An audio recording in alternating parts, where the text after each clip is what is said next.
bienvenidas, bienvenidos. Estamos ya en el día 8 del Festival Cultural Universitario, con esta sesión que vamos a tener esta charla con Rian Lozano y con Alina Peña, que forma parte de la exposición que tenemos ahorita en la Galería Universitaria, que se llama Hilar, 20 años de práctica textil frente a la violencia en México.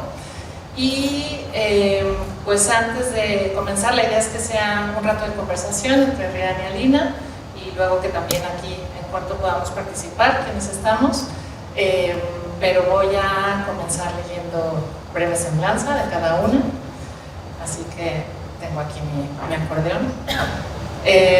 Rian Lozano, bienvenida por cierto aquí a ITESO. Ella es académica del Instituto de Investigaciones Estéticas de la UNAM, es licenciada en Historia del Arte y doctora en Filosofía, área de Estética y Teoría de las Artes por la Universidad de Valencia, en España.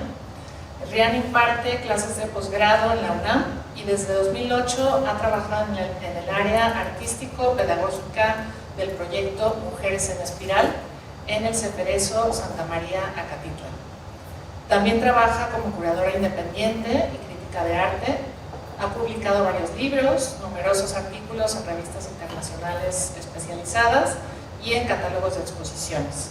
En 2010 publicó el libro Prácticas Culturales Anormales, no normativas.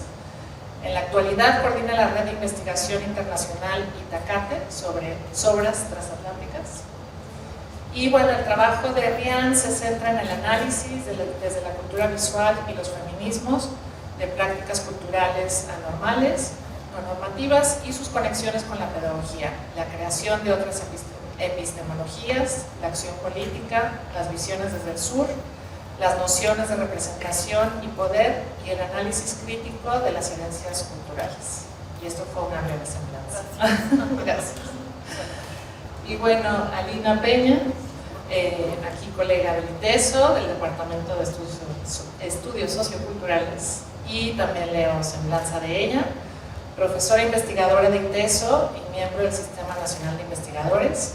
Obtuvo su doctorado en la Universidad de Boston, donde se especializó en guerra, memoria y subjetividad en la construcción de la figura del intelectual en la narrativa de la Revolución Mexicana.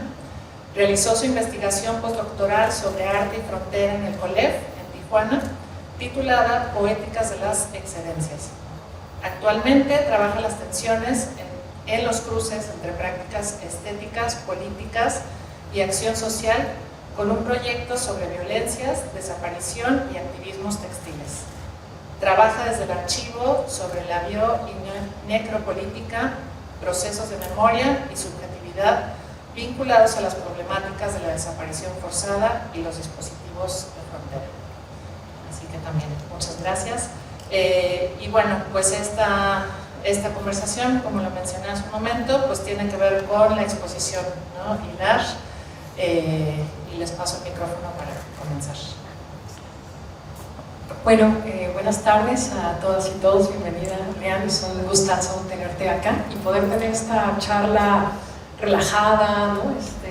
Una conversación, pues un poco, para nosotras es muy importante como entrar en este diálogo contigo, porque esta es la última actividad del programa público que ha propuesto la exposición en el marco del Festival Cultural Universitario. Y una de las, bueno, cuando pensábamos en invitarte, tenía que ver mucho con el trabajo que tú has hecho que vincula la incidencia social, las prácticas artísticas y estas como metodologías también feministas de construcción de relato, de otros posibles, etc. Entonces, en este sentido, nosotros encontramos que en este proyecto, bueno, pero antes de continuar, quiero decir que el equipo de Hilar somos 6 personas. Voy a empezar aquí por orden conforme las veo. Está Anaeli Ibarra Cáceres, está Verónica Vázquez Vargas, está María Villarreal Farías. Luego por allá atrás está un colaborador que ha sido súper importante para nosotras, que es Rodrigo Chaparro, que es un historiador y que con él estuvimos trabajando mucho todo el tema de la cronología que abarca la exposición. Está Gabriel Sánchez Mejorada, que es un artista audiovisual y profesor del ITESO, y por supuesto Brenda Valdés, que es la curadora en jefe de la Galería Universitaria del ITESO y que es la que un poco realmente que nos enseñó a hacer relato curatorial bueno, al menos a mí, porque yo sabía bastante poco de esto, ¿no? Y que ha sido un trabajo súper interesante, porque lo hemos dicho mucho en el equipo, como que la exposición se ha convertido en un ejercicio más de metodología de investigación, más que la muestra de resultados acabados de una investigación de ninguna manera, ¿no? Entonces, es como una primera fase de acercarnos a cómo entender o cómo constelar junto con estas prácticas un ejercicio de memoria, un ejercicio de contraarchivo y también entender cómo estas prácticas como procesos de acompañamiento, ¿no? Entonces, en este sentido, bueno, tú ya viste la exposición y bueno, nos interesa mucho tu rapport, tu discusión, ¿no? ¿Qué es lo que tú ves allí? Y me gustaría empezar como por este primer eje que tiene que ver como con las prácticas textiles colaborativas que trabajan las violencias en México, principalmente las desapariciones y los feminicidios, ¿no? Y pensar si, en qué medida estas prácticas, ya sean vinculadas al campo del arte o vinculadas más bien al campo de los derechos humanos y el activismo o de las discusiones feministas, pueden producir un saber distinto frente a estas violencias, ¿no? Y que esto se vincula mucho con todo el trabajo que creo que tú has hecho también para pensar los riesgos de la representación, ¿no? Es decir, una cosa que trabajamos mucho con Verónica y con María es cómo hablar de la violencia sin perpetuarla, ¿no? Es decir, cómo encontrar otros modos de pensarnos frente a la violencia que no sean estos, digamos, estos dispositivos que pasan, ¿no? Entonces, bueno, empezar un poquito por ahí, vean.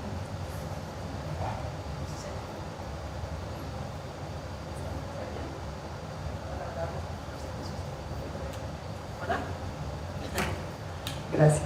Muchas gracias, Alina. Yo quiero empezar agradeciéndoles mucho la invitación. Gracias, Alina. Gracias, Anaeli. Me ha dado además mucho gusto volver a encontrarnos. Hacía mucho que no nos veíamos y me da mucha alegría volver a verte. Gracias, Brenda, y gracias a todas las colegas de Hilar.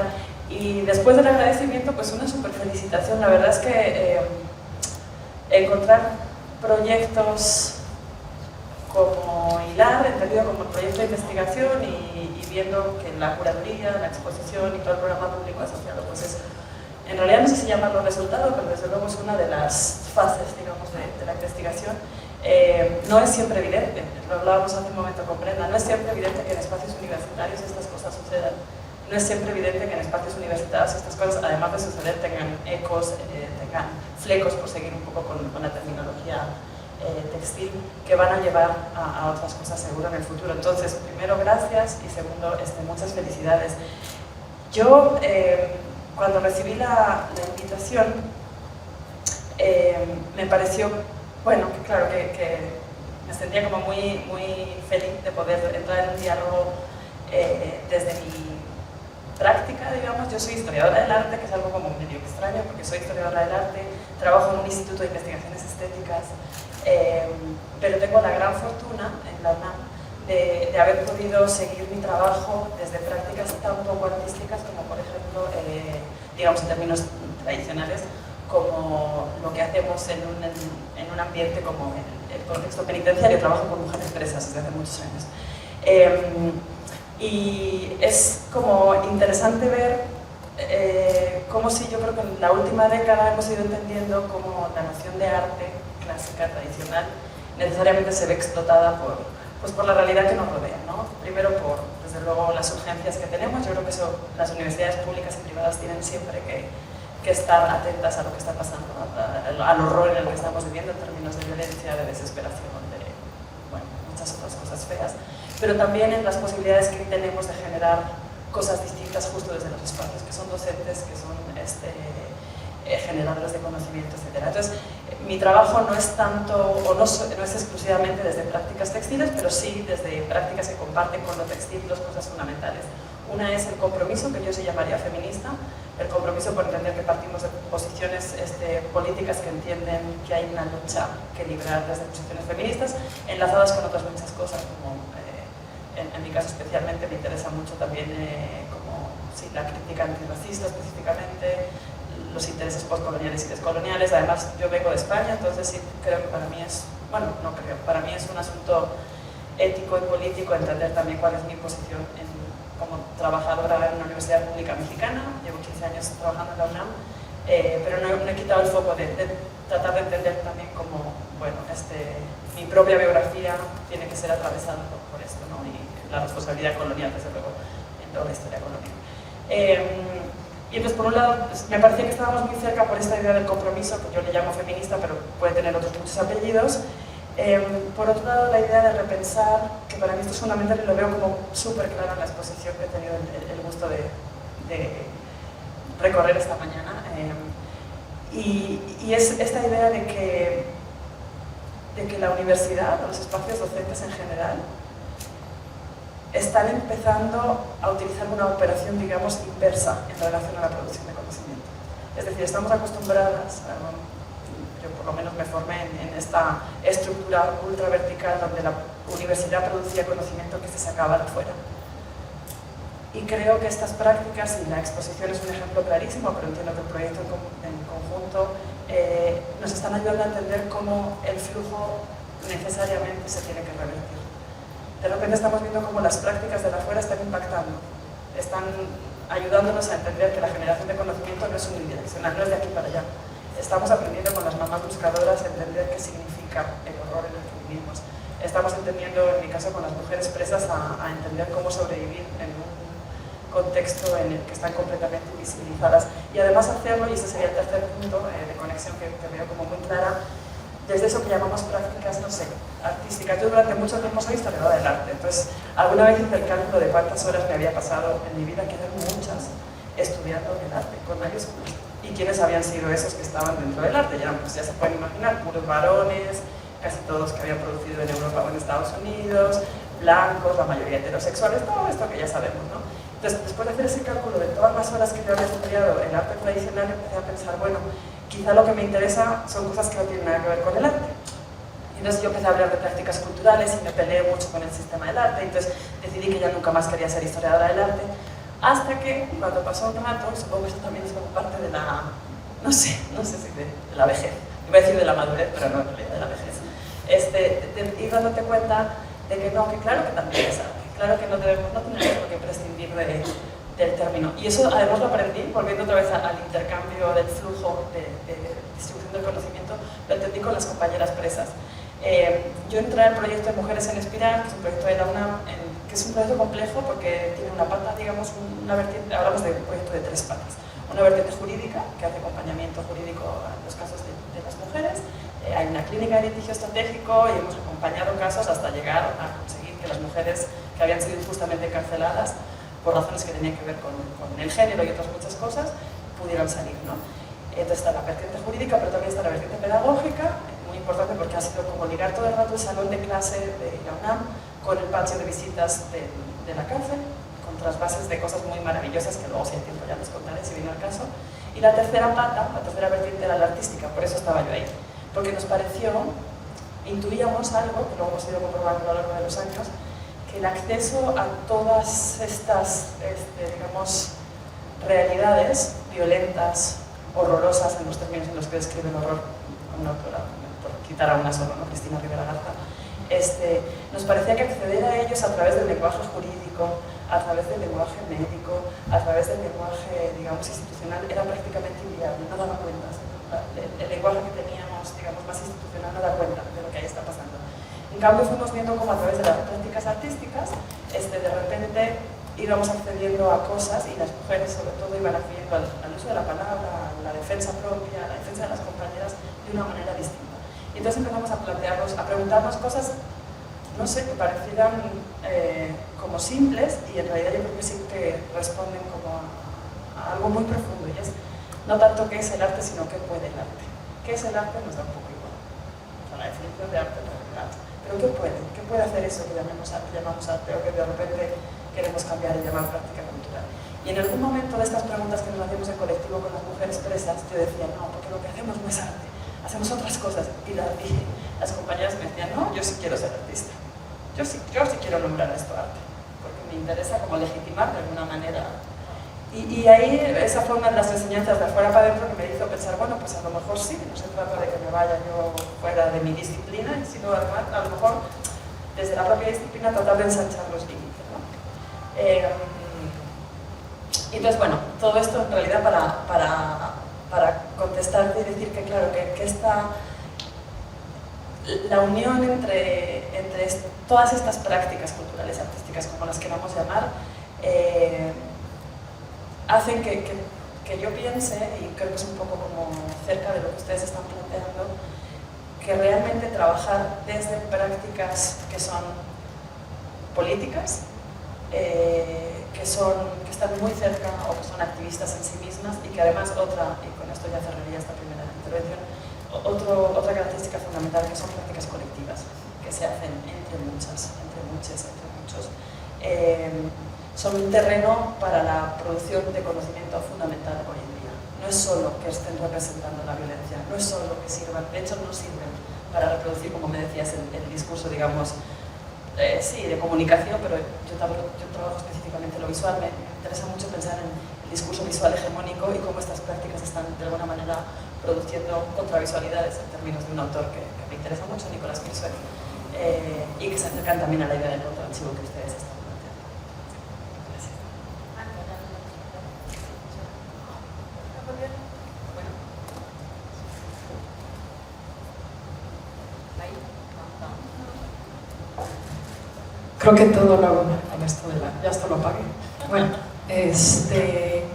pues sí nos resuena un montón lo que tú estás comentando ahorita, Rian, en términos de cómo acercarnos a estas prácticas artísticas sin la captura de la idea del campo del arte, ¿no? Que es solamente para ciertos cuerpos, para ciertos oficios o para ciertas, digamos, cierto expertise, ¿no? Y que quizás una de las dimensiones que más nos interesa con estas prácticas tiene que ver con la irrupción estética que hacen en el campo social. Es decir, y que esto está, mira cómo y que esto de lo estético tiene que ver más bien con cómo producen un sensible otro que acompaña no solamente a los familiares víctimas de desaparición, sino también a nosotras mismas cuando nos acercamos a abordar en donde sea. Y esa dimensión de lo estético como dispositivos de activación relacional, y en ese sentido con Anaeli hemos trabajado mucho cómo le podemos dar la vuelta a lo que Nicolás Bourriaud trabajó con estéticas relacionales desde los años 90, muy en el campo del arte contemporáneo. Es decir, bueno, cómo pensar estas activaciones de relacionalidad distinta en el contexto mexicano, ¿no? O sea, cómo leer esto desde los procesos de desaparición, desde los feminicidios, desde los despojos territoriales.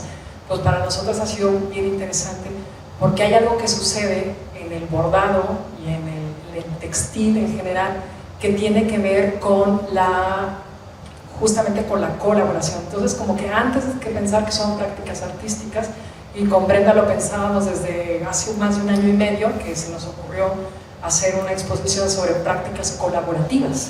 Y esa fue, de hecho, la carpeta de trabajo del grupo se llama Exposición de Artes Colaborativas. O sea, no tenía nada que ver con lo que después terminamos haciendo, ¿no? Entonces creo que esta conversación también nos sirve mucho como para reagrupar esos ejes que tanto epistemológicamente como metodológicamente fueron guiando la estructuración de un relato curatorial, ¿no? Que tenía que ver con dar cuenta de cómo estos proyectos además tienen una composición muy variada y diversa en los integrantes que los componen. Entonces ahí dábamos con un trabajo que encabezaron Verónica y María, que fue dataset de 77 proyectos textiles, pues cruzaban y no cruzaban el arte, ¿no? Y el campo del arte. Entonces son como, en ese sentido, son como prácticas errantes. Es decir, rozan el arte, se salen, vuelven a la calle, van al centro social, acompañan a los familiares, están en las búsquedas, van a la marcha, el plantón. Es decir, esa versatilidad creo que también permite otros modos de entender lo creativo simbólico de este tipo de ejercicios, ¿no? Y eso también nos llamaba mucho la atención. Y otra cosa que recientemente, y por eso decimos como que la exposición fue una suerte como de laboratorio de investigación, porque no fue sino hasta que empezamos a ver todos los textiles ahí dispuestos que empezamos a hacer relaciones mucho más claras entre los proyectos y discusiones mucho más claras. Y encontramos un impulso de registro y de archivo en el trabajo textil que viene desde Bordamos por la Paz, ¿no? Es decir, cómo dar cuenta o visibilizar de otra manera la violencia y los efectos de la violencia en el país, ¿no? Entonces y Anaeli lo nombra mucho, ¿no? Como desde toda la discusión teórica del contraarchivo. Entonces, bueno, ¿cuáles son entonces las tácticas de contraarchivo que se pueden producir desde estos proyectos? Pero también un poco volviendo a interpelar a la universidad, ¿no? Que también por eso creo que la Galería Universitaria tiene una potencia enfrente muy grande, ¿no? Que es vincular estos espacios expositivos con procesos de investigación implicados en el espacio social. Y creo que ahí, aunque a veces Brenda dice que tiene un nombre muy genérico la galería, pero a mí me parece que justamente apelar a lo universitario en la galería permite de verdad como impulsar estas vinculaciones, como decía una profesora jubilada, saber cuánta calle le cabe a la universidad, si es que todavía le cabe calle, ¿no? Que creo que estamos un poco ahí a veces en la crisis, ¿no? Como comentábamos hace rato fuera de la charla. Entonces, preguntarte también, o escucharte también, ¿qué tendrías o qué te suscita, ¿no? A ti, desde la práctica que tú tienes y la relación que has tenido hasta ahorita con Hilar, cómo pensar estas prácticas de contraarchivo en estos espacios o estos ejercicios mucho más errantes, ¿no? Que no es el archivo oficial, establecido, ¿no? Sino que a veces también incluso estamos pensando en ejercicios de archivo fugitivos, efímeros, poéticos, que a lo mejor su función no va a tener que ver con hacer un registro de lo constatable. Y también allí quizás es como un tiro al pie para las ciencias sociales, ¿no? Nosotros no queremos constatar nada con esta exposición y con esta investigación, sino más bien pensar otros modos de relacionalidad con la violencia, ¿no? Como me decía también otra compañera de aquí del departamento, que se llama Alana Simons, y me decía, es que cuando uno entra ahí, o sea, uno ya sabe lo que es la violencia y lo que ha producido la violencia, pero es más bien la disposición del cuerpo a pensar distinto, ¿no? Muchas gracias, hay cuántas cosas. Claro, yo creo cuando empezamos la conversación y me enteré más o menos de lo que, bueno, intenté entender lo que estaban haciendo, me parecía que la idea del... Claro, primero hubo como una suerte como de sentimiento paradójico, porque hablamos de contraarchivo y la propuesta de ustedes, lo primero que entendí era con este dataset,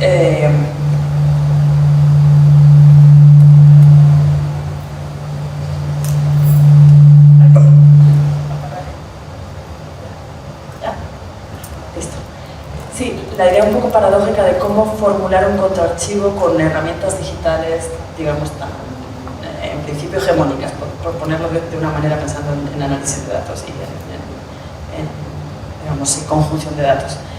Y luego dándole muchas vueltas, bueno, no sé si muchas, pero algunas, pensaba que claro, que en realidad esta propuesta del contraarchivo, y ahí estaría lindo también escuchar a Anaeli, se acercaba a las ideas que a mí me interesan mucho, te lo he dicho antes, de autoras como Ariel Azoulay, Saidilla Hartman, en esta apuesta que ellas tienen, que en realidad es un reclamo por revolucionar el propio archivo, ¿no? La propuesta de ellas no es acabar con el archivo y ya, sino pensar en formas de revolucionar el archivo.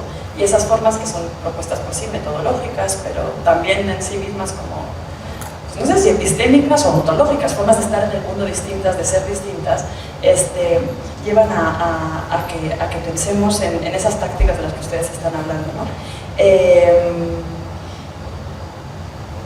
Cuando Azoulay habla justo de la revolución del archivo, de la posibilidad de revolucionar el archivo, y se le echa encima incluso a Derrida, ¿no? Llega a decir, bueno, sí, el mal de archivo descrito por Derrida impactó en el propio Derrida, impacta en todas las que tratamos de trabajar con el archivo. Pero ella decía, lo interesante cuando pensamos en que podemos revolucionar el archivo es que nos demos cuenta que el orden de las cosas, tal y como está institucionalizado, no solo es indignante, porque ahí estamos, sino que demos el segundo paso. Además es reversible. Ella dice, si nosotros pensamos que el archivo, que por definición institucionaliza el conocimiento, la historia, sabemos la trampa del centinela, etcétera, etcétera, no solo es reprobable, indignante, no nos gusta que haya dejado fuera todo lo que ha dejado fuera, no nos gusta que solo haya una visión de la historia, no nos gusta que solo haya un relato, sino que además pensamos que el segundo paso o el tercero ya es que podemos revolucionar, lo que podemos cambiar, lo que es reversible. Yo creo que ahí está el kit de la cuestión. Y de ahí enlazo con la siguiente autora que me interesa mucho, que es Saidiya Harman, lo hablábamos hace un momento. Y en esta idea, lo decías tú muy bonito ahora, decías, no nos interesan los ejercicios de lo constatable, creo que ahí está como el punto fundamental. Lo constatable está claro, siempre ha estado. Es lo que sabemos, es lo que aprendemos, es lo que estudiamos, es lo que reproducimos. Pero ¿qué tal? ¿Qué pasa con lo que no es constatable? Lo constatable es lo que siempre estuvo. ¿Quién tuvo derecho a hablar? ¿Quién tuvo la legitimación de que su palabra quedara por escrita? En términos visuales, ¿quién fue representado siempre? Pero ¿qué pasa con todo lo demás, con las obras del archivo? ¿Qué pasa con lo sobrante, con el exceso? Y ahora voy a volver a eso en términos museográficos, que me pareció súper interesante pensar el exceso museográfico, porque es algo que creo que da significado en sí mismo. ¿Qué pasa con todo ese exceso? Pues todo ese exceso no hay posibilidad de constatar nada, porque las voces no están. ¿Qué posibilidades tenemos de contarlo? Y ahí Saidiya Harman, en un texto maravilloso que si no lo conocen, se lo recomiendo muchísimo, se llama Venus en 2 actos, hablando justo de los archivos de la esclavitud. Ella dice, claro, pensar en las voces de las personas esclavas que eran transportadas en estos barcos negreros es imposible, es una imposibilidad.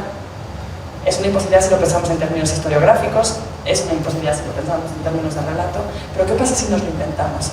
Y ahí ella habla de una estrategia maravillosa, que es feminista además, que denomina fabulación crítica, y que sirve para pensar que lo que no está escrito no es impensable, es imaginable. Y de ahí otra vez el vínculo con las prácticas artísticas, la potencia de la imaginación. ¿Cómo podemos a través de la imaginación y de la puesta en imágenes pensar en las cosas que no están escritas y que escaparon de alguna manera a la historia, al relato, a lo legítimo?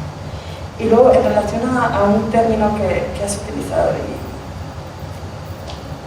y que también he pensado mucho desde hace mucho tiempo, cuando yo hacía la investigación doctoral hace 1000 años, yo me peleé con un colega muy querido, francés, por Nicolas Bourriaud, justamente, por la idea de las prácticas relacionales. Claro, las prácticas relacionales fueron un boom en los 2000, como que nos ayudaron a entender todo lo que estaba pasando en museos, cuando los públicos eran importantes, cuando la obra no se acababa, cuando se ponía en duda la autonomía artística en los términos más tradicionales, pero siempre dentro del relato del museo. Y hubo muchas críticas a Nicolas Bourriaud hasta el día de hoy, justo por el uso extractivista que hizo para generar su término. O sea, lo que él está planteando con las prácticas relacionales es lo que ha hecho siempre la práctica artística colectiva, comunitaria. La feminista, pero también cualquier otra que pensemos en términos activistas y comunitarios. Y jamás lo nombra, jamás. Y es una de esas estrategias que suelen utilizar, digamos, las personas que trabajan en los ámbitos más legítimos del conocimiento, que es la universidad, pero también son los museos en términos de la producción artística, para, no sé, creer que están, no sé, o hacernos creer más bien que están proponiendo cosas que salen de la nada y no salen de la nada. Esto sale de prácticas comunitarias que a su vez tienen mucho que ver con autogestivo, que tienen mucho que ver con el estar en la calle y cómo la calle entra a museos y cómo la calle entra. Entonces creo que siempre que puedo critico mucho a Nicolas Bourriaud y me costó mucho en la tesis porque uno de mis tribunales lo defendía fervientemente y fue uno como de las cosas, de las espinas que traigo siempre y siempre que puedo. Recuerdo que Nicolas Bourriaud hizo un uso extractivista de conceptos que no vienen del campo del arte, ni mucho menos del arte contemporáneo. Y luego otra cosa que también pensaba mientras estabas hablando es que una cosa maravillosa que hace esta exposición y este proyecto, y entiendo que esta galería, es poner en cuestión dos de los pilares fundamentales del arte con mayúsculas, ese del que intentamos huir, porque no nos interesa, porque no acoge las voces que queremos, porque ha dejado fuera a la gran mayoría de la población de este planeta. La primera es la idea de autoría. ¿Cómo se trabaja la autoría en este tipo de prácticas, ¿no? Y eso me ha parecido muy interesante hasta en la resolución, digamos, de la puesta en sala, porque claro, tú vas a un museo tradicional y cuando estudias historia del arte, y cuando quieres ser curadora y cuando tienes museografía, tienes que tener muy claras cómo van a ser las cédulas, qué va a decir la cédula. Por ejemplo, ahorita mismo estamos coordinando un libro y el proceso editorial, el editor amorosamente, digo, es un colega súper querido, me pregunta, es que no de todas las piezas tengo los datos específicos, técnica, año, dónde se produjo. Pues es que no es, ni es importante, ni es, de hecho daría información equívoca si te decimos quién produjo esa pieza, ¿no? Porque no estamos trabajando, perdón, pero las bellas artes se acabaron, ¿no? Bueno, se acabaron para mi interés, no es que se acabaran del planeta, ojalá se acabaran del todo, pero no se acabaron. Pero para lo que a mí me interesa sí se acabaron, o sea, no es escultura, no es pintura, no es grabado, no, es otra cosa, es otra cosa. Y ahí también pensaba en esta propuesta de Azoulay, súper interesante cuando ella dice que ella tiene como un impulso iconoclasta hacia la imagen guardada en el archivo. Eso no significa destruir las imágenes, pero sí significa destruir la interpretación tradicional de las imágenes. Y por un ejemplo maravilloso de una fotografía, no sé si han leído ese texto, una fotografía en la que aparece un grupo de personas y el pie de foto dice, no es literal, no me acuerdo exactamente, pero algo así como palestinos cultivando la tierra. Ese es el pie de foto. Y ella además de ser investigadora, curadora, tiene práctica fotográfica y hace mucha curaduría de exposiciones de fotografía. Entonces ella empieza a explicar cómo la imagen en realidad está representando a un grupo de palestinos que está acabando su propia fosa en los años 80 y hay miembros del ejército israelí que van a acabar como entendemos que acabará eso. Y pues muy grave, el contenido es gravísimo, pero no es tanto eso lo que me interesa resaltar aquí ahora mismo como lo que ella dice, si en realidad, si dejamos de atender al epígrafe, si dejamos de atender a la descripción tradicional de lo que pasa y pensamos la fotografía, la imagen como evento, cambia por completo el discurso, nos descoloca por completo. Y eso tiene que ver con reflexiones sobre la autoría, que además es sobre lo que se funda la disciplina, ¿no? La historia del arte, o sea, el genio, la idea de genio. Cuando surge la historia feminista del arte, lo primero que dice es, ¿por qué no hay genias?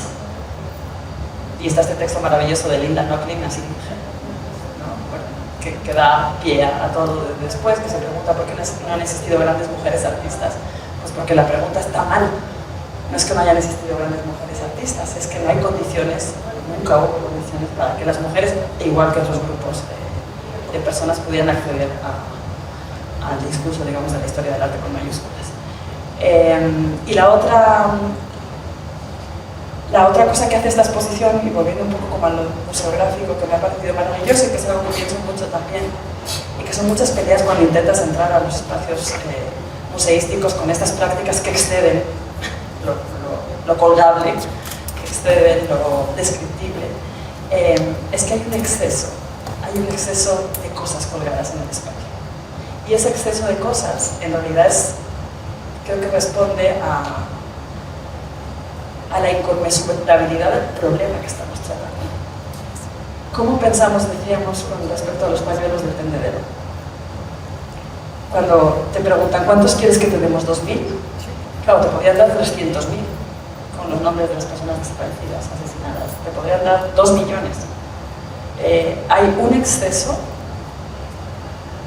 que se escapa del régimen discursivo y por eso es tan importante pensar la estética en los términos en los que lo están pensando ustedes, porque claro, la estética también, ese es otro como de los problemas que tenemos siempre. ¿Qué es la estética? Cuando hablamos de la estética, ¿qué es la estética? La estética para los historiadores del arte, no para todos, pero muchas veces es el estilo y tiene que ver con la belleza. Pero claro, desde Rancière y muchos otros, y también prácticas como disidentes, aprendimos que la estética, o lo que nos interesa de la estética, es que está completamente relacionada con la producción de lo sensible. Y la producción de lo sensible implica pensar que el sentido no se configura solo con la palabra y con la producción, digamos, de conocimiento racional, sino que pasa y atraviesa el cuerpo. Y al final pues produce también dislocaciones, que creo que es un poco lo que hace las prácticas que recogen la exposición y la exposición misma. De repente tener eso en un espacio universitario y que eso sea parte de un proyecto de investigación y que lo pueda reportar como investigación y que lo pueda reportar a lo mejor también, no sé, como proyecto final de alguna asignatura. O sea, sí son cambios que creo que están haciendo elástico este ambiente en el que trabajamos, tanto en el mundo del arte como en el mundo académico. Bueno, ahora estaría buenísimo abrir la conversación a todas las que estamos acá. Si alguien tiene alguna duda, una pregunta, un comentario, un sentir, pues tenemos un espacio para conversar. Entonces, no sé si alguien quiere decir algo o saber un poco más, no sé. Bueno. Pero mientras que otras personas también se animan. Hace poquito que tuvimos una conversación con casi todas las participantes de la exposición de Ilan, que se llamó, bueno, básicamente de la calle al museo, ¿no? Y era un poco reflexionar eso de cómo también un poco de ser críticos en ese sentido y no ingenuos al decir, bueno, nos estamos presentando en el interior de la universidad y en el interior de la galería un trabajo que en casi todas las situaciones sucede en la calle y tiene la fuerza en la calle, ¿no? Y tiene la fuerza en colectividad. Entonces lo estamos así de alguna manera como abstrayendo y lo traemos a este interior que está seguro, que está cuidado, que aunque queremos y cuidamos que sí mantenga esta sensación de abrumante, ¿no? De todo lo que, digamos, distingue a cada uno de los proyectos, pero también queda en un espacio, ¿no? Cuidado y limpio. Entonces, a mí me resonó mucho cuando conversábamos en esa ocasión justo esta línea tan delgada, ¿no? De cómo no perder la fuerza, la potencia de cada uno de estos proyectos a la hora de trasladarlos a este espacio expositivo. Y un poco, bueno, pues comentarlo y saber también tú qué piensas de esto y en relación tal vez a otros proyectos que te haya tocado ver o participar.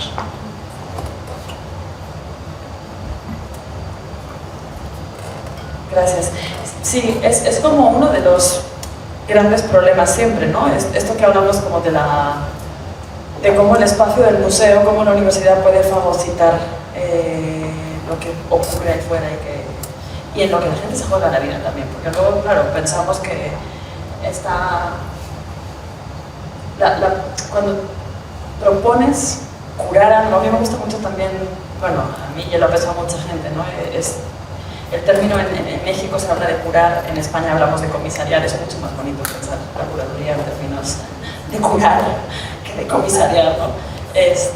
Pero bueno, cuando pensamos en curar en espacios como este, estamos pensando desde lugares seguros, que ya nos sitúan como en una posición de privilegio absoluto con respecto a las cosas que se hacen en territorio allá afuera.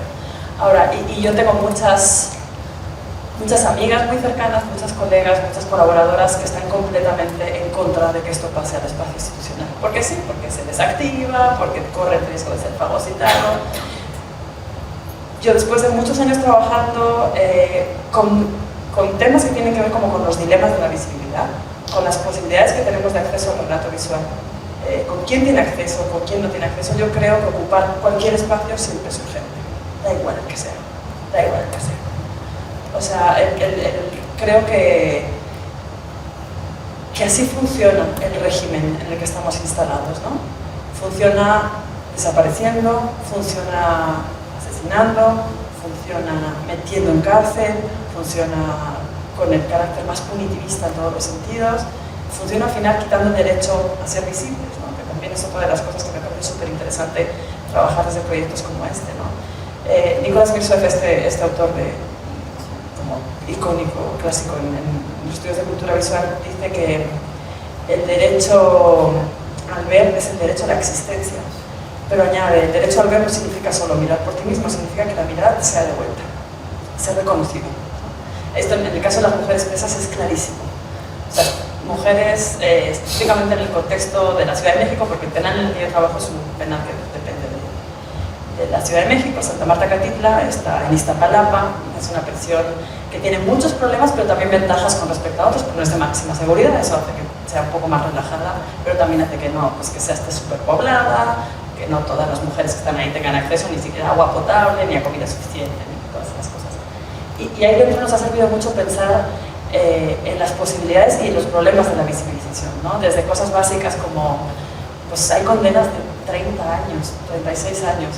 O O sea, ¿se imaginan lo que es vivir 30 años sin tener, fisiológicamente, sin tener, lo hablamos con los niños también que están ahí dentro, sin tener la posibilidad de mirar más allá, sin perspectiva, en términos literales y metafóricos, sin perspectiva de futuro, porque 30 años hay metida, ¿el futuro de qué? ¿El futuro de quién? Pero también en términos físicos, tienes una barrera de 30 años, tu ojo tiene tu posibilidad de percepción tiene un bloqueo durante 30 años que te hace que no tengas más de 10 metros de vista. O sea, a nivel, digamos, sí, de configuración de la vida y del futuro es como una anulación absoluta. Entonces, pero con ellas pensábamos también en, no sé si se acuerdan, pero hace como unos años, yo creo que eso ya bajó, pero hubo como un impulso desde los medios de comunicación y del entretenimiento y del consumo cultural hegemónico súper increíble, de series, de películas que tenían que ver con mujeres presas, desde Orange is the New Black a Vis a Vis en España, aquí salió otra, Caledonia, no me acuerdo cómo se llamaba, y de repente parecía que la representación de mujeres privadas de libertad, de mujeres presas, era un tema sí, mercantilizable, apto para el consumo, y ahí, trabajando nosotros en la cárcel, nos dimos cuenta de que hacía falta un contrarrelato. O sea, cómo las mujeres presas hablaban desde ellas mismas, con los riesgos que implicaba también ser completamente visibles, pero con las necesidades de reclamar también su propia voz y sus derechos a que la mirada de fuera de vuelta, como decíamos, ¿no? Y ahí hay otro concepto que ustedes han usado también en el proyecto, entiendo, y que para mí también ha sido muy útil y para el trabajo con las mujeres presas y con las mamás buscadoras también, que es la idea de la huella en términos en los que los utiliza Edouard Glissant, ¿no? Y esta idea también de la posibilidad de la huella como una estrategia de opacidad, en términos de Glissant, de no hacer del todo visible o de hacer visible en tus propios términos, ¿no? Y ahí muchas veces hemos pensado en qué significaba dejar huella o hacer huella o pisar sobre la huella de las otras. Y creo que es algo que la práctica de textil en general, el bordado en específico, representa de manera súper clara, ¿no? Porque cuando estás bordando, es una práctica que pasa por el cuerpo y que hace sentido solo con el cuerpo y que además en estos casos en el cuerpo de una con las otras, porque son prácticas colectivas que además están trayendo a la memoria o invocando. A mí me gusta mucho también pensar en la idea de lo fantasmático, ¿no? De cómo estas prácticas no representan a los desaparecidos y a las desaparecidas, sino que las presentan en sí mismas, ¿no? Es una especie de invocación. Esta autora maravillosa, Avery Gordon, habla de cómo a los fantasmas que están siempre presentes, los espectros, hay que esperarlos de manera hospitalaria. Y ella dice que esa espera de manera hospitalaria, que yo lo veo muy claro, ¿no? En el acto en la temporalidad del bordado, en el tiempo lento que necesita, en la idea de que mi bordado es tu bordado, mi desaparecida es tu desaparecida, y se acaba configurando esta colectividad y esta comunidad, sí, de práctica en sí misma. Ya me perdí. Bueno, sí, quería decir justo la idea del hospitalario, cómo en realidad estamos generando un encuentro, que es otra palabra también muy linda, que de alguna manera desborda los límites del arte tradicional, ¿no? O sea, encontrarte, en realidad la práctica artística tradicional no busca ningún encuentro, busca presentarte una obra, que tú la veas, tengas una experiencia estética y te vayas a tu casa como con una especie de epifanía. En cambio, estas prácticas provocan algo muy lindo en términos de encuentro, ¿no? O sea, te convocan a las desaparecidas, te convocan a ti como espectador, te convocan a ti como miembro de la comunidad, como ciudadana, como... Entonces sí, ya me alargué mucho, pero creo que por ahí.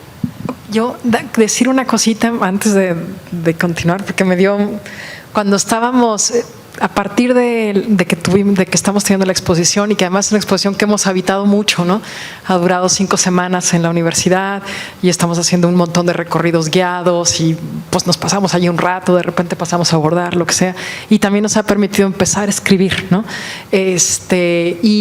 Y justo estábamos con Anael y con Verónica trabajando la idea de la huella y de lo fantasmal, y que hay una suerte, y lo dicen algunos de los proyectos, ¿no? Por ejemplo, recuerdo a Elena Cano cuando estaba trabajaba con Bordamos por la Paz y decía, bueno, piensen que cada pañuelo es una persona. Entonces, pero hay una restitución que también da cuenta de una falta, no es una restitución total. Y es importante que dé cuenta de la falta, o sea, que porque también tiene que dar cuenta del desgarro que ha producido la violencia, ¿no? Entonces, si hay una hospitalidad de hacer venir en tu práctica del bordado a quien ya no está, pero que ocupa una presencia fantasmal en ti y en la tela, pero que no es ni una sanación completa, ni va por ahí como de que sanamos y entonces borrón y cuenta nueva, sino que sí da cuenta de algo que siempre va a estar en falta, ¿no? Y ahí nos gusta mucho trabajar con las ideas de Nelly Richard, que tiene que ver con lo fragmentario, con lo residual, y de nuevo también pensar cómo hacemos estallar los conceptos del campo del arte o del campo de los estudios socioculturales para que le quepa la violencia, ¿no? Y eso también significa un poco poner en jaque a los conceptos, ¿no? Bueno, ¿alguien más? Sí. Perdón, y también pensaba que la falta, claro, la falta es la falta de las personas que nos faltan, pero la falta también es señalar la falta de la responsabilidad del Estado, ¿no? Entonces, señalar la falta de eso está muy claro como con las mamás buscadoras o con las familias buscadoras, o sea, ¿por qué ellas? Yo estoy trabajando muy, de cerca ahora con Una Luz en el Camino, que es una colectiva en la Ciudad de México, que son las que están haciendo todas las búsquedas en el Ajusco, que está haciendo como muy impresionante ver cómo esa montaña es un contenedor de cuerpos.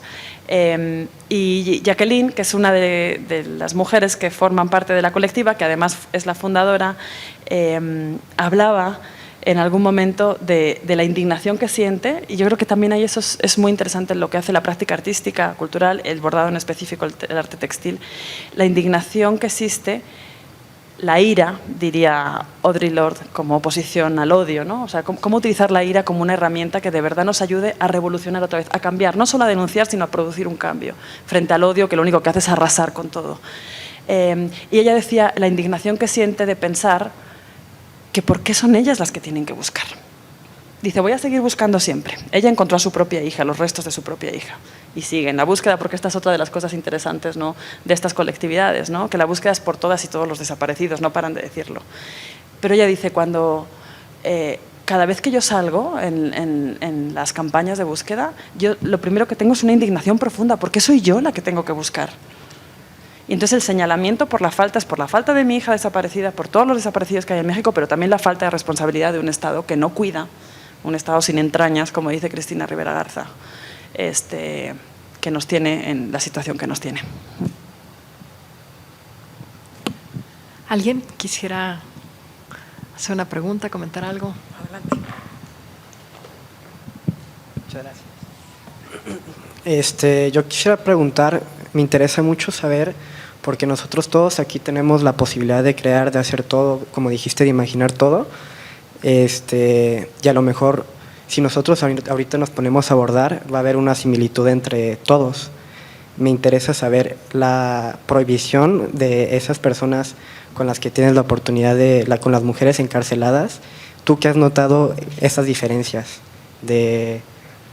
Ahorita voy a estar 30 años en la cárcel, no puedo hacer nada. ¿Qué notas de diferencia tú?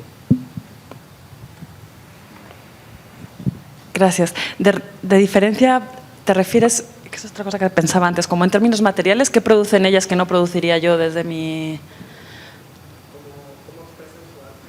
Sí, fíjate, más que cómo expresen su arte, lo que he podido pensar y en estos ejercicios como de, no sé si acompañamiento o trabajo con ellas, porque también siempre nos gusta mucho decir que el proyecto en el que estamos, Mujeres en Espiral, no es un proyecto... Es un proyecto universitario que entra a la cárcel y que hace que la cárcel entre a la universidad. No es un proyecto que ayude a las mujeres presas, no. Es un proyecto que nos sirve a todas. Les sirve a las mujeres presas porque, entre otras cosas, ocupan el tiempo de la condena. Ellas dicen que le roban el tiempo al juez de alguna manera, porque además nos juntamos y nos lo pasamos súper bien, que esa también es otra cosa que creo que siempre vale la pena destacar. Son temas horrorosos, es un contexto de verdad terrible, pero siempre hay un huequito para el goce, entendido otra vez en términos de Audre Lorde, esta poeta y escritora afroestadounidense que hablaba del gozo como, fijaros, es súper bonito, hablaba del gozo como lo que ocurre en las actividades significativas cuando estás con otras.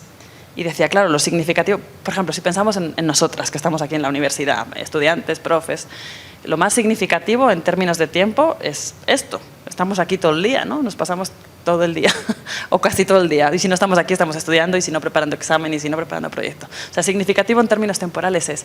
Si además pensamos que en estos momentos que temporalmente ocupan la mayor parte de nuestros días, podemos encontrar momentos de alegría, de goce. Ella hablaba de lo erótico como la capacidad creativa. Lo erótico, y ella decía, yo encuentro lo erótico en la escritura. Cuando me lee una amiga y me comenta, cuando comparto el poema y me critican, ahí hay una cosa que tiene que ver con, ella hablaba del impulso de la vida, o sea, con la creación como la capacidad de la no cancelación de la vida. Entonces yo creo que eso es un poco lo que pasa en la cárcel y lo que pasa, o lo que me parece más maravilloso del trabajo con prácticas culturales o artísticas en contextos de encierro. De repente estas mujeres llegan ahí despojadas de todo. Muchas de ellas están injustamente encarceladas, muchas. La cárcel en México, en América Latina y seguramente en el planeta, pero bueno, en el contexto que más conozco, que es este, está llena de cuerpos racializados, pobres, y muchas mujeres encarceladas por cuestiones que tienen que ver por no haber sido juzgadas con perspectiva de género. Muchas. Entonces, claro, llegan despojadas absolutamente de todo. Despojadas incluso de la defensa, ¿no? Tenemos un montón de compañeras que no hablaban español en el momento de ser encarceladas y no tuvieron acceso a traductores. Entonces, es gente que no sabe ni por qué está en la cárcel en algunos casos. Y ese despojo hace que, claro, que tus posibilidades de hablar ante el juez, ante el Ministerio Público, ante tu abogado, si es que tienes la suerte de tenerlo, sean nulas. Y lo que hemos visto a lo largo de todos estos años es que el uso de estas prácticas artísticas, culturales, promovían, como decía al principio, un acceso distinto a la justicia, que eso es otra cosa que me interesa mucho pensar, ¿no? Cómo este tipo de ejercicios, como hilar, también están apostando por una especie de justicia visual, una justicia por la representación. Y claro, la justicia bien lo sabemos que no es justa, la justicia es lo más injusto que hay en este momento, pero si pensamos la justicia fuera de los parámetros, digamos, legales estrictamente, y entendemos que hay ejercicios culturales, artísticos que promueven otras formas de acceso a la palabra, de acceso a la vida. Yo creo que ahí encontramos como un hueco de esperanza. Y te pongo un caso muy concreto de una de las cosas que ha ocurrido en la cárcel. Cuando estábamos trabajando, hemos hecho muchas cosas, pero se empezó pintando las paredes del penal con murales gigantescos, ¿no? O sea, lo primero que hicieron el grupo, que ha sido muy cambiante y ha ido modificándose, pero las mujeres que estaban originalmente en el primer grupo de mujeres en espiral, las mujeres encarceladas, dijeron que lo que querían era contar sus historias de vida en las paredes del penal, que era una forma también de dar color a esa cosa horrorosa que había ahí, que era un lugar gris, feo, sucio. Entonces dijeron, bueno, pues si nos van a regalar pintura de la UNAM o de donde venga, y además, bueno. Entonces empezaron a relatar sus historias. Al principio el primer mural se llamó El Grito, y eran historias desesperadas de lo que les estaba ocurriendo, de lo que les había ocurrido. Y según fuimos trabajando, porque claro, el trabajo es como siempre en dos planos. Por un lado tenemos lo que llamamos el trabajo de sensibilización, que es entender cuáles son las condiciones que ha llevado a que las mujeres presas estén ahí, y tienen que ver, como decía, con cuestiones de género, pero también con cuestiones que tienen que ver pues, con eso, con estructuras racistas, estructuras clasistas, etcétera, etcétera. Y eso lo vamos combinando con la práctica artística, es decir, cómo podemos entender ese lenguaje extraño, que es incomprensible para muchas de nosotras, y es el lenguaje de la academia, desde luego, pero también el lenguaje jurídico, al que ellas tienen que enfrentarse cada vez que van a sus audiencias, ¿no? Y veíamos que a través del pincel la cosa cambiaba. Y hubo una cosa súper interesante que hemos pensado mucho en colectivo, con una compañera en específico, pero bueno, podía ser como extensible a las demás. Había una compañera que había sido acusada de... A ver si me acuerdo cómo es la figura penal, de asesinato, comisión de asesinato en su versión de omisión. Comisión por omisión. O sea, piensen si hay algo más... ¿Sí? Y sin sentido. ¿Cómo comisión por omisión? O sea, le habían acusado del asesinato de su bebé, de 2 años, por no haber hecho nada. A su bebé la había asesinado, había violado y había abusado y había asesinado su pareja, que no era el papá de la niña, era una pareja que además luego se demostró que la estuvo violentando durante toda la relación. Y a ella la acusaron por no haberse puesto en medio y haber impedido que el sujeto asesinara a la cría. A él le dieron, no me acuerdo exactamente los años, pero algo así como si a él le dieron 37 años, a ella le dieron 34 por ese delito de comisión por omisión. Se demostró que la declaración había sido obtenida bajo tortura. Le aplicaron protocolo de Estambul, se demostró que había sido obtenida bajo tortura. Se demostró que había sido sometida a violencia durante todo el tiempo que duró la relación, casi un año. Y se demostró que ella no estaba en el momento en el que el sujeto mató a la bebé, estaba fuera de la casa. Claro, la resolución de la jueza, una mujer, decía cosas como mala madre, no estaba donde se la necesitaba, una mamá tiene que dar su vida por los hijos, todos los estereotipos de género que se puedan imaginar. Esta chica, nuestra compañera, llegó al grupo de verdad agachada, con una cachucha, no levantaba la vista, se acercó a ver quiénes éramos. Poco a poco fue entendiendo que a lo mejor era una manera de pasar el tiempo, porque también eso es súper lícito. O sea, quieres pasar el tiempo, quieres que el tiempo corra ahí, porque es una tortura eso. O sea, el tiempo se te cae encima. Le llaman el carcelazo, ¿no? Cuando te da el carcelazo ya sabes que de ahí no sales. Bueno, y el hecho de agarrar el pincel, eran pinturas murales, tener que agarrar el rodillo y de repente levantar la cabeza, ese gesto, creo que la idea del gesto también es súper importante, el tener que poner el cuerpo para pensarte a ti misma y pensarte en colectivo, hizo que nuestra compañera empezara a hablar. Y empezó a contarnos qué estaba pasando, y empezó a contarnos qué había pasado. Y de repente, porque trabajamos con compañeras abogadas, las abogadas dijeron, aquí hay, porque es una clínica de litigio estratégico, litigan casos que puedan ser importantes para después tener jurisprudencia y generar como cambios de verdad en la impartición de justicia, sobre todo con perspectiva de género. Y fue súper interesante porque ella empezó a contar y también empezó a acceder al relato y empezó a tener la posibilidad de enfrentarse a la jueza. Y es tremendo porque en las siguientes audiencias, no digo que fuéramos nosotras, fue la práctica, fue el hecho de tener que levantar la cabeza y ver que había gente alrededor que te escuchaban y con la que podías conversar y que tenían cosas compartidas contigo, la que le hizo enfrentarse a la jueza. Y fue muy horroroso porque en ese acceso a la palabra, la jueza en alguno de los autos posteriores decía, no me parece que la manera de expresarse de esta mujer sea la de una víctima de violencia de género. En realidad es ultra contradictorio y súper problemático. Pero todo eso al final logró que, gracias a las abogadas de la clínica de litigio estratégico, nuestra compañera hoy esté fuera. La jueza tuvo que cambiar su auto y además hay fue la primera o una de las primeras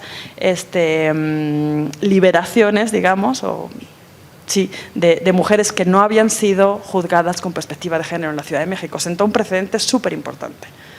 No digo que fuera el arte, no digo que el arte lo resuelva todo, no digo que sea la UNAM, digo que pasa algo cuando se conforma un grupo y te das cuenta de que hay otros accesos al relato que puede ser revolucionario, tanto como para que te dé la libertad a una persona que estaba condenada para todo el resto de su vida.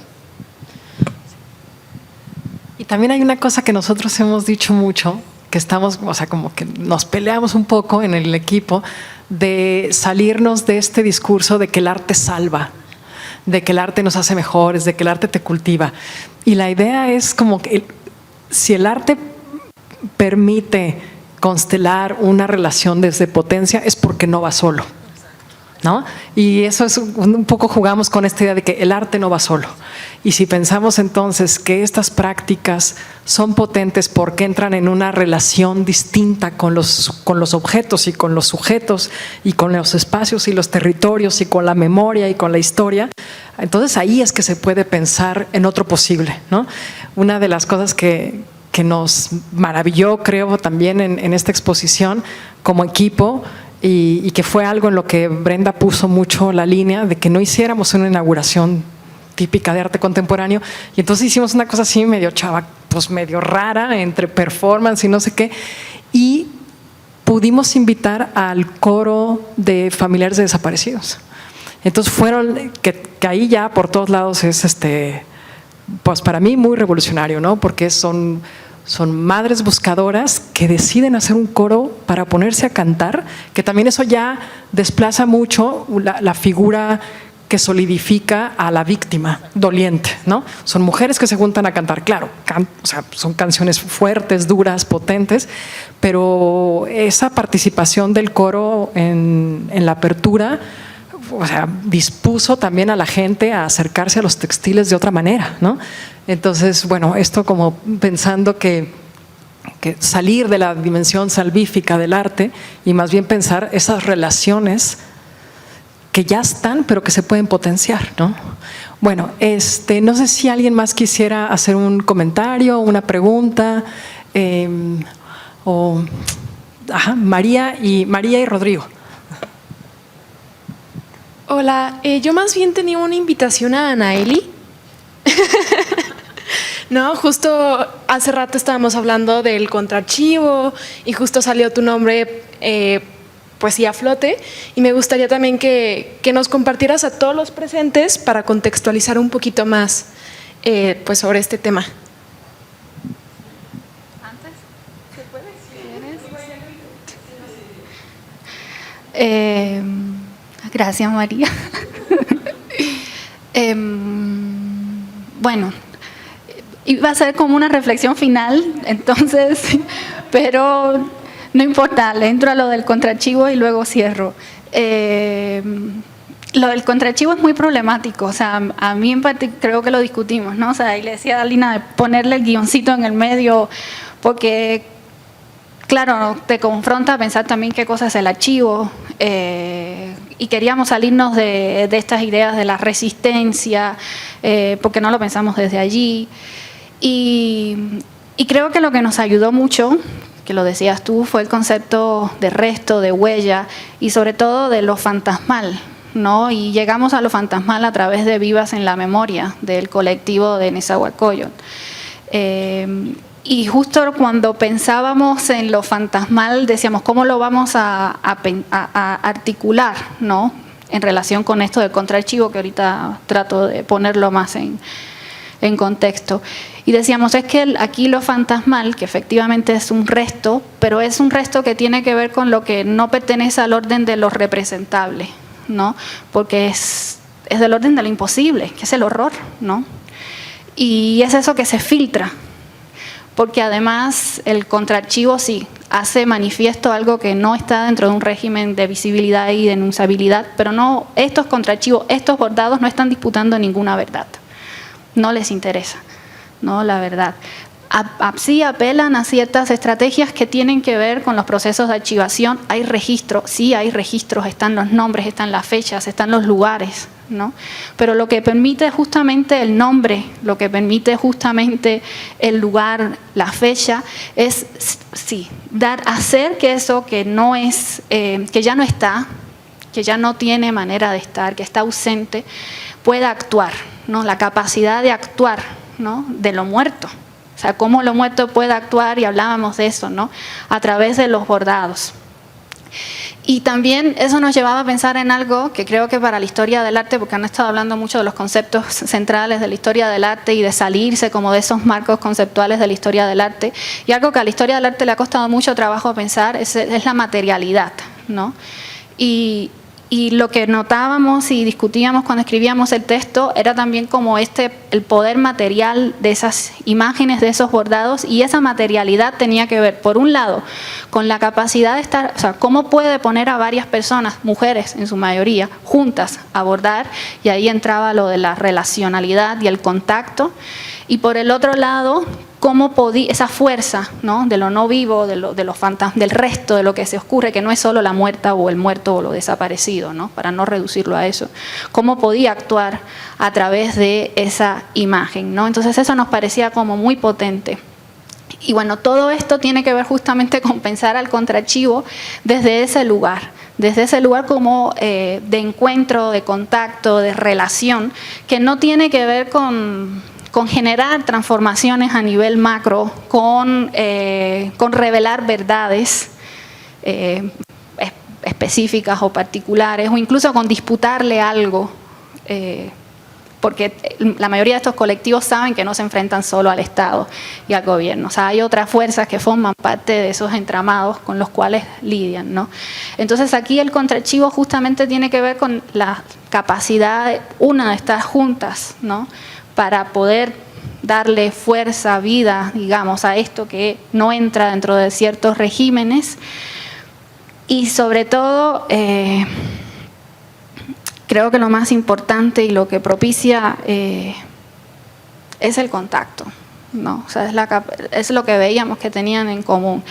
Y no tiene una dimensión, no es que repare o restaure algo, porque no hay una intención de restaurar, incluso cuando las escuchamos sabemos que no hay una intención de restaurar absolutamente nada. Y eso se nos hacía como muy potente también.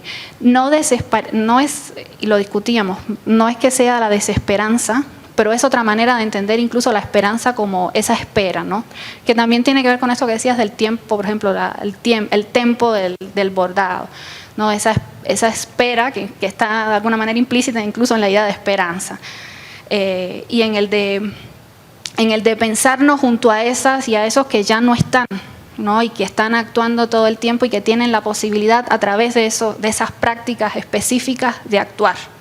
Yo creo que eso para mí ha sido lo más importante de entender, la capacidad de actuar desde eso que ya no está, ¿no? Incluso sobre nosotras, sobre nosotros, sobre las que están bordando, sobre todos. Y en ese sentido es que entendemos al contraarchivo, ¿no? O sea, como eso que permite manifestar esas fuerzas con ciertas intensidades emocionales y que también permite plantear incluso todos esos silencios que le llamábamos, que son ya transgeneracionales, porque cuántas generaciones vienen afectadas, ¿no? Por el tema de la desaparición, de la violencia en México.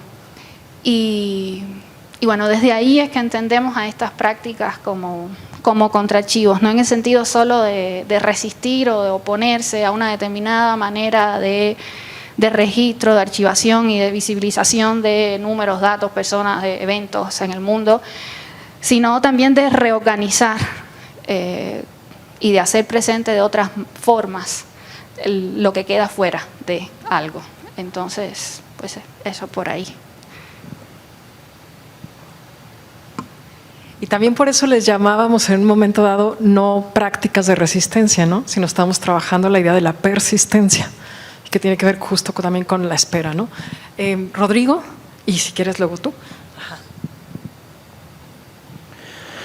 Cuando yo visité la exposición, dentro de las muchas cosas que lo impactan a uno, pero sobre todo te impactan en la medida en que relativamente y afortunadamente uno ha estado alejado de esos contextos, ¿no? Entonces tienes lamentablemente el privilegio, por decirlo así, de vivificar la violencia, eso llamado violencia, que totaliza la experiencia y homogeniza toda la multiplicidad social que hay en esto. Y es que efectivamente la violencia, como cuando la nombramos en un país como México, está racializada, tiene componentes de género, tiene un componente de clase enorme, ¿no? Que hace que, por ejemplo, tengamos, en el caso de los espacios carcelarios, ¿no? La paradoja de estar, por una parte, los deudos solicitando justicia, ¿no? Esta justicia punitiva fuerte, y por otra parte, las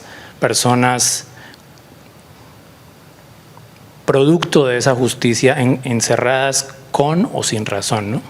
Pero en la medida en que uno logra deshilar la violencia como palabra y llevarla a los diferentes estratos de clase, de género, de raza, ¿qué posibilidades tendría en ese sentido el arte? Una galería, por ejemplo, las galerías históricamente han estado también, por una cuestión de clase, ligadas a unas formas de consumir el arte, digamos, no sé, no vengo del arte, no puedo decir cualquier barbaridad de esto, pero me refiero a eso, ¿no? Las galerías no son visitadas por todos, no son disfrutadas, no son consumidas en ese sentido.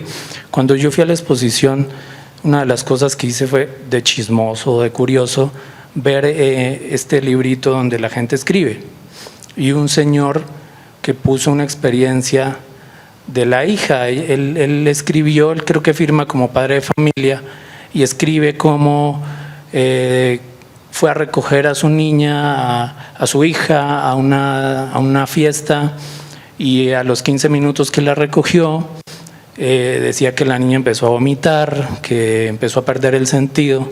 Entonces el señor escribe: si yo no voy a recogerla rápido, quién sabe qué tomó, quién sabe qué pasó, qué le dieron, y mi hija pudo ser uno de los registros que estuvo en la exposición, ¿no? Entonces me llama la atención eso. No sin la resistencia, no sin el objeto de ir contra a lo instituido, sino cómo desde las galerías, aún desde este concepto lo más clásico posible, lo más desde la alta cultura, como se consume en muchas partes en ciudades, el arte, que no deja de ser urbano, un fenómeno urbano. O sea, lamentablemente en países la violencia es netamente rural, ¿no? Entonces, en ese sentido, ¿cómo crees que no ir desde lo contra o desde el borramiento, sino desde esos propios espacios tan tradicionales, que cosas como la violencia puedan permear para cambiar esos registros y esos sentidos de todos? Porque el problema de la violencia es que políticamente se termina también decantando en función de intereses políticos. Entonces están los que defienden una forma de operar ante la violencia y los que defienden otras formas de operar ante la violencia. Creo que la violencia nos conmina a reflexionar en torno a qué hacer desde la multiplicidad, no desde los intereses propios de clase, raza y género. Entonces, ¿cómo pensar espacios como las galerías? Yo me imagino este señor que escribió eso de, bueno, o sea, por primera vez caí en cuenta que mi hija estuvo en riesgo, ¿no? Y uno va a pensar entonces en contrastar los testimonios que hay tejidos y dice, bueno, sí, yo he estado muy alejado de esto. Y es una de las críticas que, por ejemplo, se le hace a la universidad, ¿no? A los académicos, a las académicas, ¿no? En torno al extractivismo, en torno al sentir, ¿no? Bueno, y hasta uno llega al escribir y siente pena porque dice, ¿yo qué voy a ponerme a escribir sobre esto si no lo he sufrido, ¿no? Sí. Ok. Sí. Bueno, lo mío es breve, solamente es una pregunta. O sea, como que, bueno, primero que nada, como que me pesa mucho hablar de esto, entonces como que me pesa realmente dar una opinión personal mía. Entonces prefería hacer una pregunta para entender un poco mejor lo que está pasando. Y es están hablando sobre el archivo. Y ahorita dirán un poquito más de contexto y ya le hallé forma. Pero también estaban hablando del archivo de Derrida. No sé si tiene algo que ver o es algo totalmente diferente, pero quisiera saber a qué se refieren con eso. Ajá. Y ya, eso. Gracias. ¿Qué es? ¿Tú? Sí, pensaba un poco con lo que Rodrigo, ¿verdad? Con lo que decía Rodrigo. Ileana Diegues, que es una colega de la que hemos estado hablando mucho en esta jornada, y es una amiga muy querida y una de las personas que ha trabajado o que está trabajando más de cerca específicamente con familiares de desaparecidos. Ella tiene un texto maravilloso, bueno, y creo que le he oído hablar en los últimos 2 años, siempre empieza o trae a colación esta idea que les quiero compartir, diciendo, ¿cómo podemos seguir pensando en la universidad en investigar y en pensar qué es investigar, cuando la única investigación urgente aquí es la de las vidas desaparecidas en un país como México, ¿no? Entonces, claro, atender a las urgencias, que no solo son las que están ahí fuera, es que nos atraviesan. También hablábamos, sí, somos unos privilegiados, seguramente muchas de las de acá no estamos relacionadas directamente con actos de desaparición cercanos, pero muchas tenemos referencias bastante próximas. O sea, no es un problema ajeno que haga que las que trabajamos aquí dentro seamos completamente ajenas a lo que está ocurriendo. Al revés, vivimos en un mundo en el que la violencia, claro, no afecta de igual a todos los cuerpos, por supuesto, pero sí conforma un entramado del que nadie se salva, en el mejor de los sentidos, ¿no? Cuando pensamos en una investigación ética, en un compromiso. Lo que tiene el campo del arte, y es un poco lo que suele echar para atrás, es que otra de las nociones en las que se ha fundado, además de la idea de autoría, es ese concepto de la autonomía del arte. el siglo XVIII, con la aparición de la disciplina, la historia del arte, fundamentaba justamente la idea de que la historia del arte fuera algo conformable como disciplina más allá de la historia, porque el objeto, el arte en sí mismo, estaba fundado sobre esta cosa que llamábamos la autonomía. No tiene nada que ver con el resto. Es una producción casi divina, sobrehumana, que es capaz de conectar con las prácticas activistas justamente dinamitan la propuesta de la autonomía. Yo no sé qué tan importante o efectivo sería que nos empeñáramos en meternos en los espacios que siguen manteniendo la autonomía del arte. Y en este sentido me refiero a las galerías. No sé si estabas pensando en las galerías como esta galería universitaria, que es otra cosa, o en las galerías que comercian con arte, por ejemplo.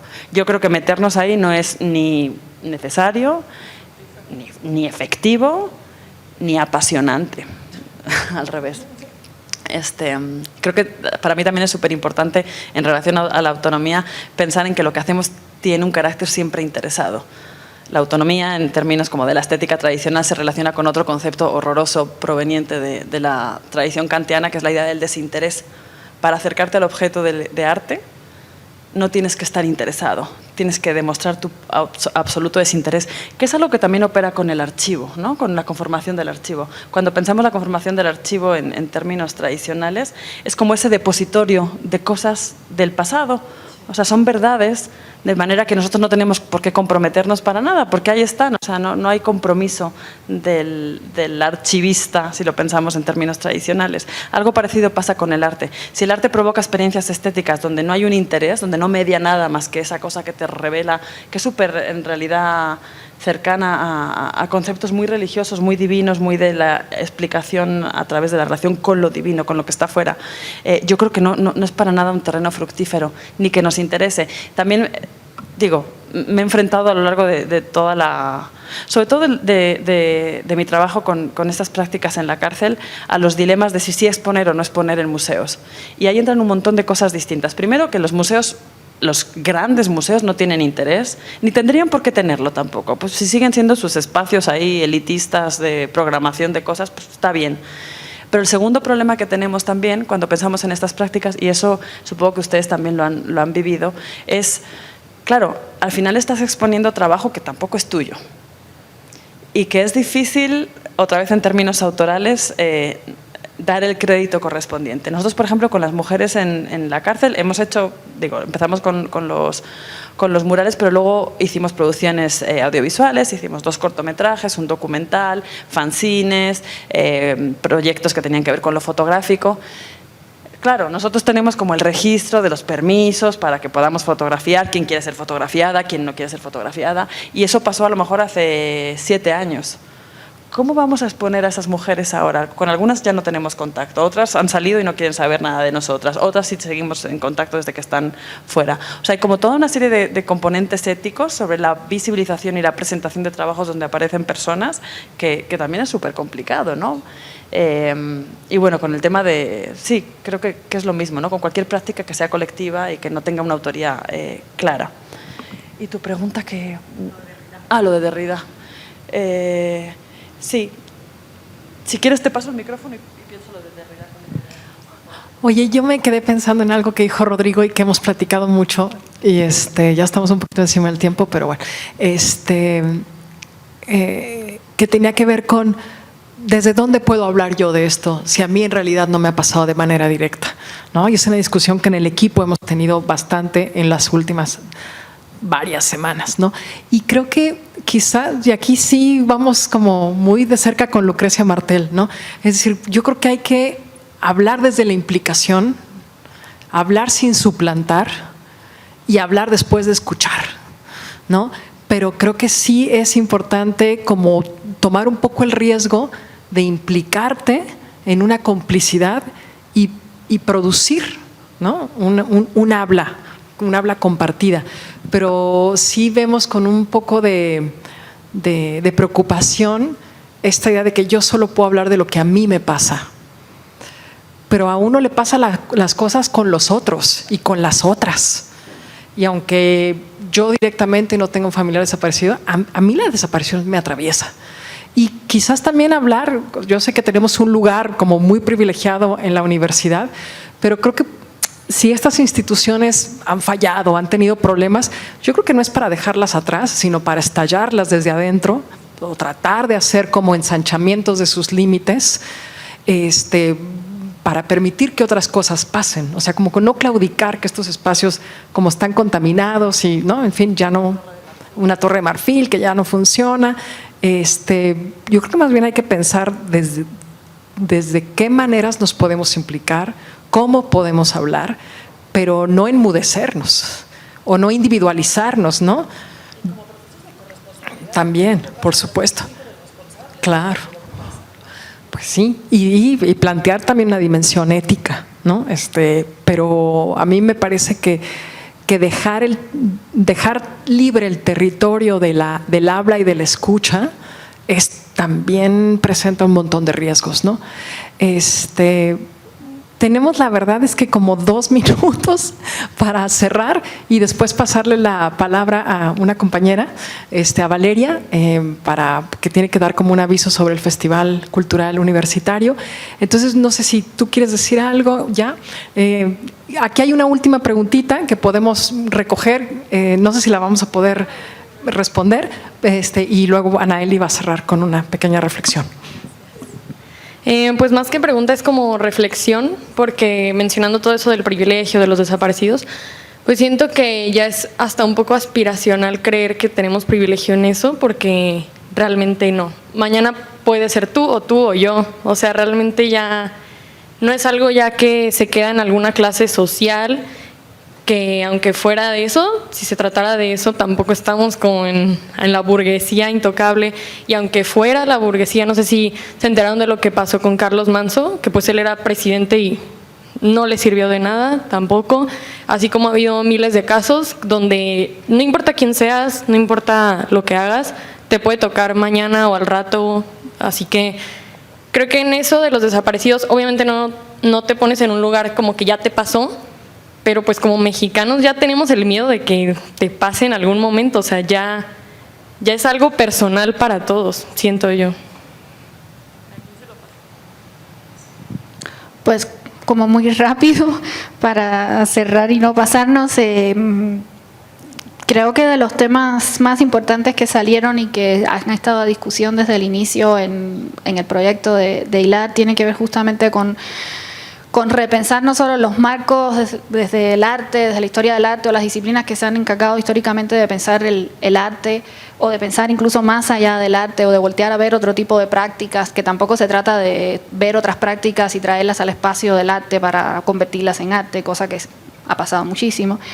Creo que lo que más nos ha interesado y lo que se ha tratado de hablar aquí en algún caso es también desde cuál es la posibilidad que tenemos de actuar desde nuestros espacios como académicas, desde las universidades, desde las disciplinas que tenemos, desde lo que sabemos hacer, cómo podemos participar, sobre todo en unas coyunturas muy particulares, ¿no? Donde hay muchísimos pecados en la investigación, hay muchísimos pecados en la curaduría, donde tienes que ir pisando terreno minado por todas partes.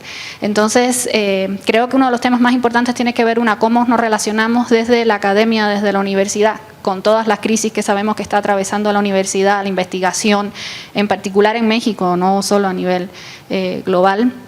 Cómo nos relacionamos con eso que llamamos el campo, el objeto, lo que aparentemente, entre comillas, siempre está fuera de la universidad, y que, como decía Rian, parece que es de la universidad desde donde estamos produciendo conocimiento hacia afuera, cuando en verdad no es así, sabemos que no es así. Cómo podemos también darle otro tipo de dinamismo a los espacios universitarios, a la galería, por ejemplo, en este caso en la universidad, y también cómo podemos empezar a establecer otro tipo de alianzas, de vínculos, de colaboración con estos espacios o con estos colectivos, estas agrupaciones, estas movimientos, porque algunos son ya movimientos, más allá del ir, tomar, traer, hablar, pensar, pero no relacionarnos, ¿no? Y creo que eso ha sido como muy importante todo el tiempo en la reflexión en el equipo. Creo que también, como Rian lo has estado hablando, el hacer más allá del paper, o el hacer más allá de la curaduría, ¿no? Que implica también contactos, implica también vínculos, implica también el tener que moverte hacia esos espacios que están fuera de la universidad y que es un ir y venir todo el tiempo, ¿no? Y bueno, por otro lado, el seguir pensando, que era por lo que nos interesaba que pudieras acompañarnos, estos temas también desde otros enfoques, en particular los que ustedes trabajan desde los estudios feministas, desde los estudios visuales, el poder ver incluso los trasvases que tenemos, ¿no? de conceptos, los puntos de encuentro o de desencuentro, cuáles son los conceptos, las categorías con las cuales estamos pensando, acercándonos a esto. Yo creo que es importante, ¿no? O sea, poder generar como saber lo que estamos haciendo. Ahorita hablábamos y te decía que el centralismo en México es una cosa apabullante, todo pasa por la Ciudad de México, hacemos cosas desde los estados y no salen de los estados, no se enteran nunca en Ciudad de México, entonces el poder como traerte a ti desde la UNAM, tenerte acá a conversar, saber qué están haciendo ustedes allá y que ustedes también puedan saber qué estamos haciendo acá, generar esos vínculos incluso entre los espacios académicos, universitarios, creo que es importante en el caso de este proyecto, que desde el inicio ha estado generando como muchas relaciones más allá de lo académico. Y bueno, me da mucha pena porque no te pudimos responder lo de Derrida, pero queda pendiente. Y ahora sí cierro. Muchísimas gracias. No, falta Valeria. Hola, muy buenas tardes. Muchas gracias por esta charla. Pues Alina, Rian, Anaeli, muchas gracias. De parte de Brenda se tuvo que retirar por una situación, pero también muy agradecida de parte del Centro de Promoción Cultural. Gracias por darte este espacio para atender la charla. Bueno, la misión también es si nos pueden apoyar respondiendo las encuestas de satisfacción que va a tener aquí mi compañera al momento de salir. Y recordarles que seguimos con las actividades del Festival Cultural Universitario. Ahorita convenientemente hay muchísimo tráfico, entonces estamos atrapadas en el ITESO, pero no se preocupen, hay una actividad a las 7 en la Black Box que es Ometeotl, que es una experiencia inmersiva, entonces ojalá se la quieran aventar, es una experiencia sensorial que va a estar en la Black Box muy expandida. Y recordarles que mañana también tenemos 2 actividades, una proyección de un documental a la 1 y la clausura que va a ser, ya se la saben, las tradicionales noches de baile con las musas sonideras, que son así como cumbia, seguro ya han ido a sonideros, entonces vamos a tener aquí 3 generaciones de musas sonideras que nos van a poner a bailar, eso es 6:30 afuera de la explanada del edificio V. Entonces, pues bueno, nuevamente agradecerles por esta conversación que pues seguro nos vamos a quedar pensando muchísimo, ¿no? Entonces, pues bueno, Alina, también muchas gracias. Muchas gracias. Sí, el aplauso fuerte.